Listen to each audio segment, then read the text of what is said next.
سیدنا آدم علیہ السلام کا تذکرہ قرآن مجید میں بار بار آیا ہے۔ سورہ بقرہ کے اندر آیت نمبر 35 وَلَا تَقْرَبَا هَٰذِهِ الشَّجَرَةَ فَتَكُونَا مِنَ الظَّالِمِينَ، اور اس کے بعد پھر 37 نمبر آیت میں فَتَلَقَّىٰ آدَمُ مِن رَبِّهِ كَلِمَاتٍ فَتَابَ عَلَيْهِ کہ ایک دانہ کھانے کی بنیاد پر اللہ کے حکم پر وہ جنت سے دنیا میں تشریف لائے جس کی حکمتیں تھیں، اور رب ذوالجلال نے ان پہ رجوع برحمت کیا۔ اب اس سارے پس منظر کو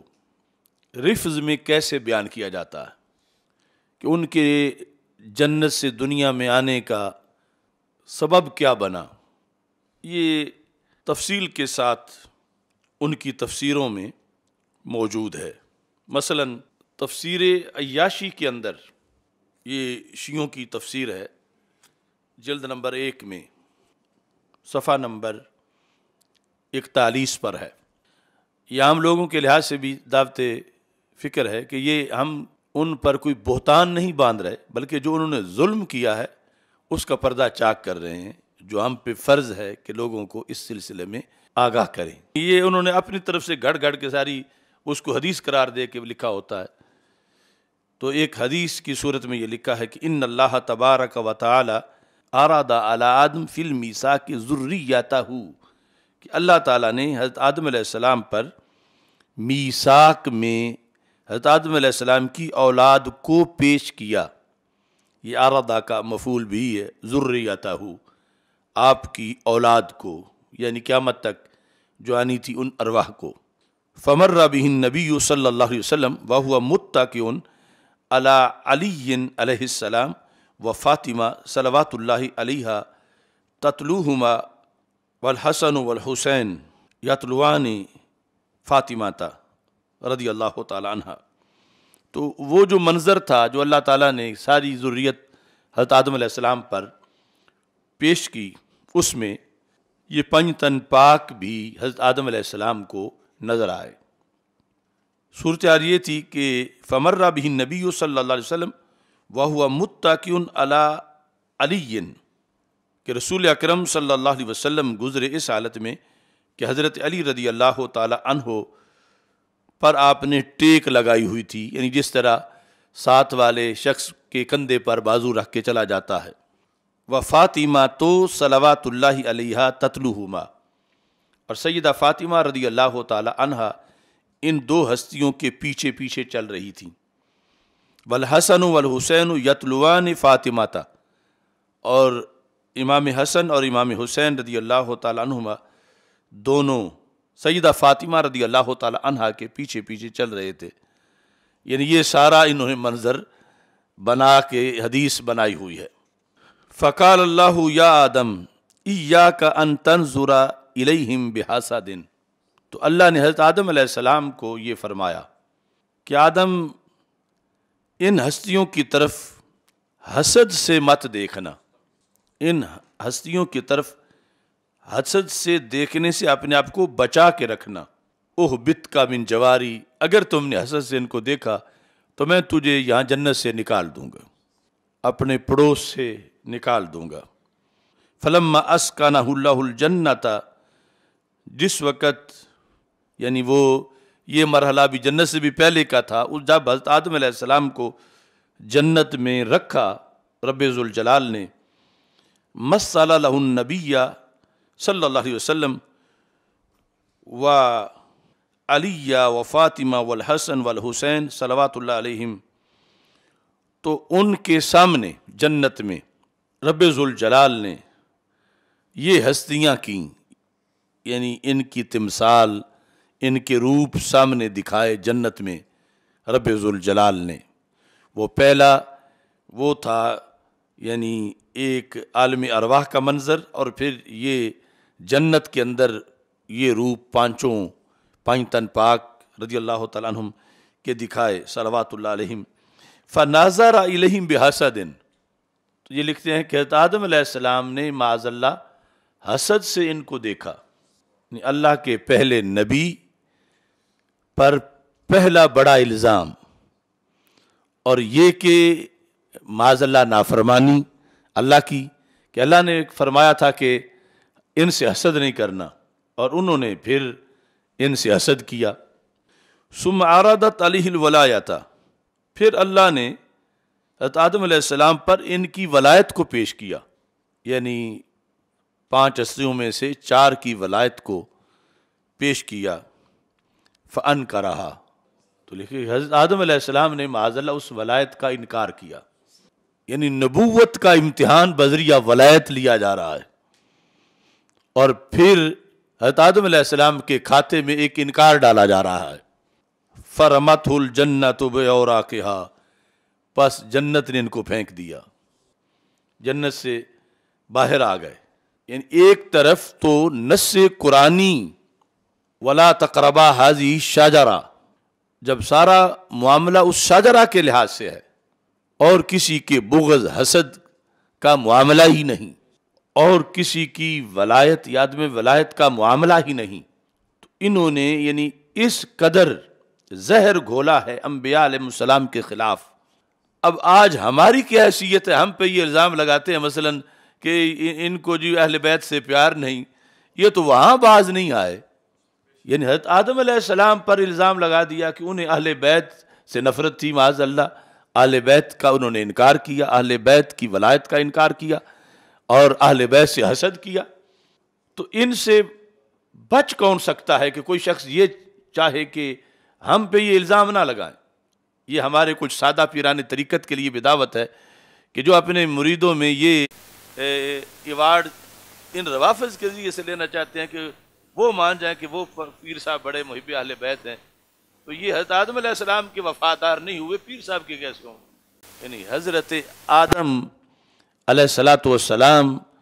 ان کے بارے میں ان کا الزام ہے کہ انہیں بغض تھا اہل بیت رضی اللہ تعالیٰ عنہ سے، تنگ نظر تھے بڑے، اور ولایت علی انہوں نے نہیں مانی، اور اس کا انہوں نے انکار کیا، اور اس کی بنیاد پر ان کو جنت سے نکال دیا گیا۔ یعنی ایک نبی کو ایک ولی کی بنیاد پر انہیں بطور سزا معاذ اللہ جنت سے نکال دیا گیا، اور یہ یعنی سب گھڑ کے اتنا ان کو شرع صدر حاصل ہے بات گھڑنے میں، یعنی ان کے بڑوں کو اب آگے پھر نیچے تو اس بدی کا فیض ہے وہ کتنا زیادہ ہوگا کہ اوپر یعنی آیات کے اندر، قرآن کے اندر یہ بات نہیں آ رہے، یعنی حدیث کی تشریح میں یا آگے ائمہ کے اقوال میں وہ تو دور کی بات ہے، قرآن میں جو نص قطعی ہے وَلَا تَقْرَبَا هَذِهِ الشَّجَرَةَ، اس شاجرہ کے سارے معاملے کو سائیڈ پہ کر کے یہ کہتے ہیں اصل مسئلہ ہی سارا اہل بیت کا تھا وہاں پہ، کہ حضرت آدم علیہ السلام جنت سے نکلے اہل بیت اطہار رضی اللہ تعالیٰ عنہم کے بغض کی وجہ سے ہیں معاذ اللہ۔ یعنی کہاں اوپر جا کے انہوں نے حملہ کیا ہوا ہے، اور کہاں سے یہ کرتے آ رہے ہیں، اور مسلسل آج تک وہ حملہ جو ہے وہ باقی ہے۔ پھر آگے یہ لکھا ہے فلما تاب الی اللہ من حسدہ، جب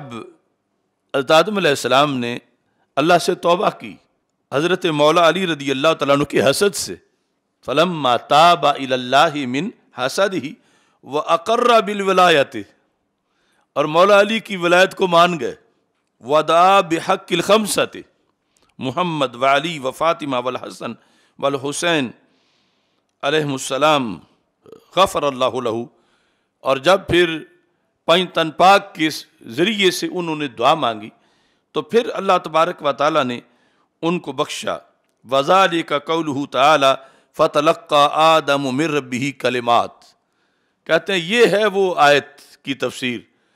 فتلقى آدم من ربہ کلمات، آدم علیہ السلام نے اللہ تعالیٰ سے کلمات پائے، حالانکہ وہ کلمات رسول پاک صلی اللہ علیہ وسلم کے وسیلے سے انہوں نے دعا مانگی، اور انہوں نے پیچھے سے جو ساری ایک صورتحال گھڑی، اور پھر کتنی اس کے اندر گستاخیاں ہیں مقام نبوت کی، اور یہاں ہی یعنی غیر نبی کو نبی سے بڑھانا، اور یہ ساری صورتحال اس کو وہ ایک قرآن کی آیت قرار دے رہے ہیں، یعنی ایک تو اس آیت کے اندر وَلَا تَقْرَبَا هَذِهِ الشَّجَرَةَ اس کے لحاظ سے، اور دوسرا جو ہے فَتَلَقَّى آدَمُ مِن رَبِّهِ کلمات اس کے لحاظ سے، یعنی یہ اتنی بڑی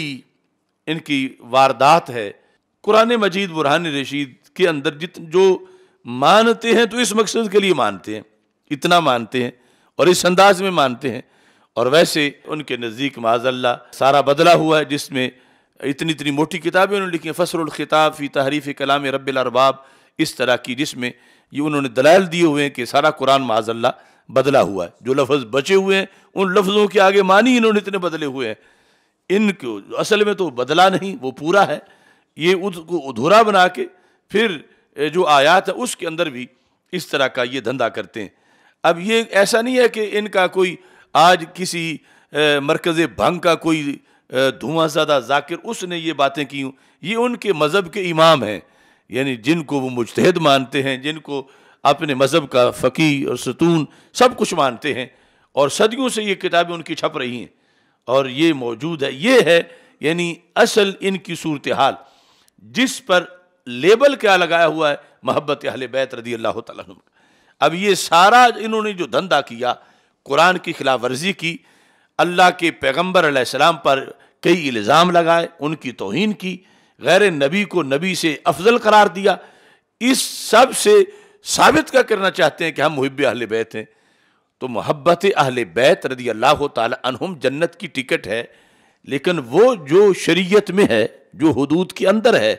اور جو محبت اہل بیت جس کو یہ اپنی طرف سے قرار دیں، جو قرآن سے ٹکرائے، ایمان سے ٹکرائے، دین سے ٹکرائے، تو وہ ہرگز وہ محبت اہل بیت نہیں ہے، بلکہ وہ دین متین پر حملہ ہے، اور دین متین سے بہت بڑی بغاوت۔ اب یہ بات صرف ایک جگہ نہیں، ان کی کئی کتابوں میں ان کے جو بڑے بڑے ستون ہیں، مثلا ان میں ملا باقر مجلسی ہے ان کا، جو حیات القلوب کے اندر جلد نمبر 1 میں اس نے اسی چیز کو بیان کیا ہے، صفحہ نمبر 50 ہے، لکھتا ہے کہ کہتا ہے کہ یعنی یہ سارا ذکر کر کے درخت کا، پھل کھانے کا، اس میں یہ صورت اختیار کرتا ہے کہ پھل کھانے کی وجہ کیا بنی، وہ حسد اہل بیت تھا، تو حسد اہل بیت کی وجہ سے پھر اس طرف وہ گئے، اور پھر یہ آگے معاملہ سارا چلا۔ اس میں یہ لکھا ہے کہ وہ مسلط شد بر حوا تا نظر کرد بسوئے فاطمہ علیہ السلام بدیدہ حسد، کہ حضرت حوا رضی اللہ تعالی عنہ نے سیدہ فاطمہ رضی اللہ تعالی عنہ کی طرف حسد کی نگاہ سے دیکھا، یعنی ان کے مفروضے دیکھو اور ان کا جہان تحقیق۔ کہتے ہیں تا خرد از آن درخت، چنانچہ آدم خرد و خدا اشارہ از بہشت بیرون کرد و از جوار خود بزمین فرستاد۔ تو یہاں بھی ان کے یعنی جنت سے دنیا میں آنے کا جو سبب بیان کیا، وہ دانہ کھانے سے بھی پہلے وہ کیا تھا کہ نظر کرد بسوئے فاطمہ علیہ السلام بدیدہ حسد، حسد کی نگاہ سے دیکھا تو یہ سبب بنا۔ تو اس طرح یعنی انہوں نے قرآن مجید کے الفاظ کے اندر ایک تو ویسے انکار کیا، پھر اس طرح کی تعریفیں کر کے یعنی ایک غلط اپنی طرف سے گھڑ کے ایک فکر جو ہے بتائیے۔ اب جس وقت کوئی شخص یہ چیزیں سنے گا شروع سے، تو وہ کیسے نبیوں کا ادب کرے گا؟ اس کے نزدیک غیر نبی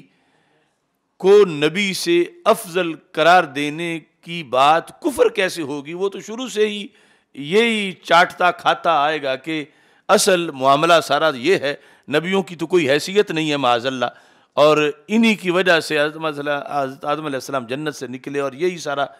معاملہ ہے۔ تو یہ یعنی ایک شروع سے لے کر انہوں نے دین متین پر ایک آری چلائی ہوئی ہے، اور جس کے نتیجے میں ابھی تک جو ہے وہ بڑے بڑے درخت کٹتے ہوئے ہمیں نظر آ رہے ہیں۔